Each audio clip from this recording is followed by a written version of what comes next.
Gentlemen, a question about the development of the collections, not just in isolation, but the ways that they relate and speak to each other. Is that something you guys talk about? Because I have noticed that, you know, codes are becoming more like offshores. There's elements of offshore that have come from code, like the new chronograph movement. Tell me about the way these categories or these collections bleed.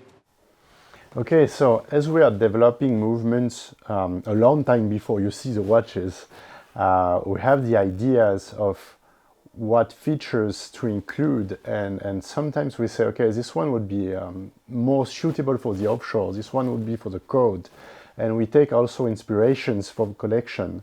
And we can see we have kind of portals between those collections. It happened a lot that we use ideas from the concept for the code, or for the offshore when we use ceramic middle case for the code 1159.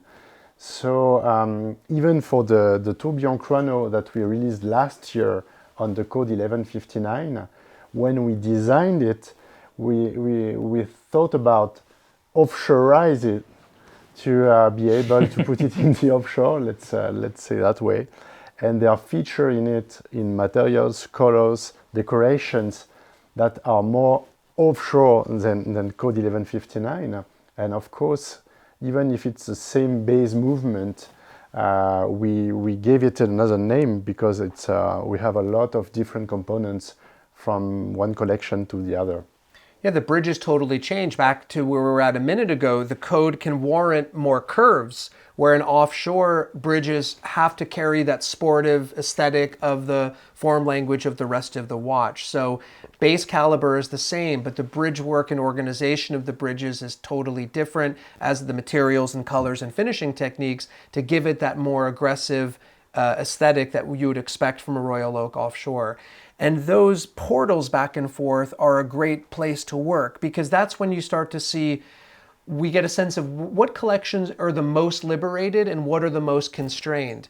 And what I've been able to learn working with these men and women in R&D, which you can tell, Andrew, I just love those. He knows I get so excited when I'm invited to a meeting to participate. It's the highlight of my month. No, but what I've really come to learn in working with them is it becomes a totally different mindset. Even if some of the ingredients are the same, you're cooking a totally different dish, and you have to really switch gears in that sense and really jump into it. So what's super interesting is when we're starting on a movement that we don't know yet where it will go. And that's what's been fun now, is I've been able to be part of projects with you from the genesis of them.